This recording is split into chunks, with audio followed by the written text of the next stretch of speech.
We know that the population is all of the members within a group of interest to us, and a sample are just examples from the population. Now, of course, hopefully, our sample is an unbiased, random, representative sample.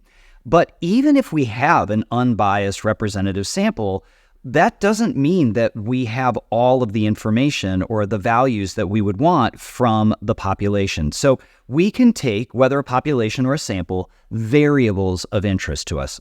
Let's say that my population was all of the shopping receipts from last week from the Sprouts Farmers Market on Shea and 92nd Street. Well, variables of interest to me might be, how did people pay? Did they pay with cash or debit or credit? It might be the number of items that were purchased in that shopping trip. It might be a yes or no question, like, did they purchase dairy products? It could be the total amount spent in that grocery visit.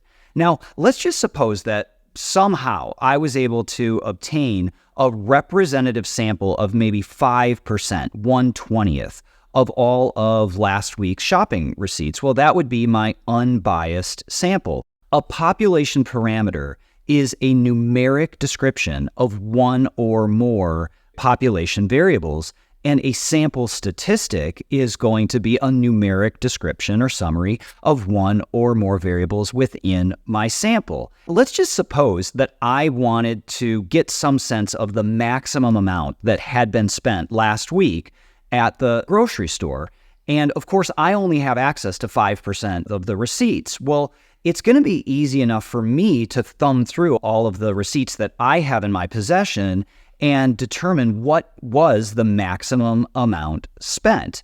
I can't then automatically infer that just because I have my sample max, that that's somehow equal to the population parameter max. In fact, seeing as I only have 1/20th of the receipts and that my sample truly was a representative unbiased sample, there's actually only a 5% chance that my sample max is indeed the population max. Now, there are things that my unbiased representative sample will be able to tell me. For instance, whatever the true population max spend was in the receipts from last week, it must be at least as big as my sample max. That would be a legitimate way to use my data. What we actually care about are the population parameters. What we actually have available to us are the sample statistics, and we want to be careful how we use our sample statistics, even when it's from a representative sample,